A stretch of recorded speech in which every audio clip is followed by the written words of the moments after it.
السلام علیکم۔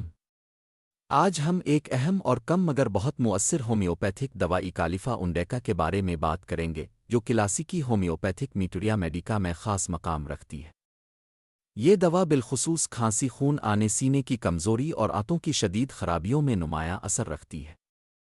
ایکالیفا انڈیکا ایک پودے سے تیار کی جانے والی دوا ہے، جسے کلاسیکی ہومیوپیتھی میں تازہ پودے کے عرق سے تیار کیا جاتا ہے۔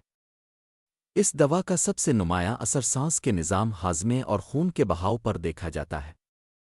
سب سے پہلے اگر ہم سانس اور سینے کی علامات کی بات کریں تو یہ دوا ان مریضوں کے لیے بہت اہم ہے جنہیں شدید خشک اور سخت کھانسی ہو، کھانسی کے ساتھ حباد میں خون آتا ہو، خون کا رنگ صبح کے وقت چمکدار سرخ اور دن کے دوسرے حصے میں گہرا جمے ہوئے لوتھڑوں کی شکل میں ہو، سینے میں مسلسل درد جلن محسوس ہو، لیکن حیرت انگیز بات یہ ہے کہ بخار نہیں ہوتا۔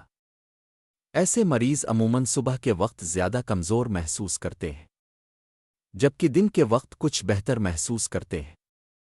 اب اگر ہم نظام ہاضمہ کی بات کریں تو ایکالیفا انڈیکا ان مریضوں کے لیے بہت کارآمد ہے جنہیں پیٹ میں شدید جلن، آنتوں میں گڑگڑاہٹ، گیس کے ساتھ درد، شوردار چھینٹوں والی دست، بعض اوقات مقد سے خون آنا۔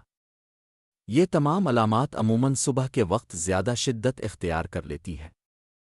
اس دوا کی ایک اور اہم خصوصیت یہ ہے کہ یہ ایسے مریضوں میں بھی فائدہ دیتی ہے جن میں جسمانی کمزوری تیزی سے بڑھ رہی ہو، وزن کم ہو رہا ہو، جلد پر خارش چھوٹے چھوٹے دانے نکل آتے ہوں، یرقان کی کیفیت پیدا ہو جائے۔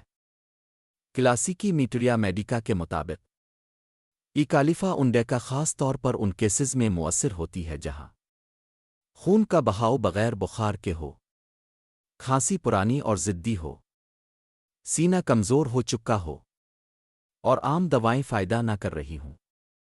خوراک کے بارے میں بات کریں تو کلاسیکی طور پر یہ دوا عموماً 3 سے 6 یا کم پوٹیس میں استعمال کی جاتی ہے، لیکن یاد رکھیں ہر مریض کی کیفیت مختلف ہوتی ہے، اس لیے دوا کا درست انتخاب اور پوٹینسی صرف ماہر ہومیوپیتھی ہی طے کر سکتا ہے۔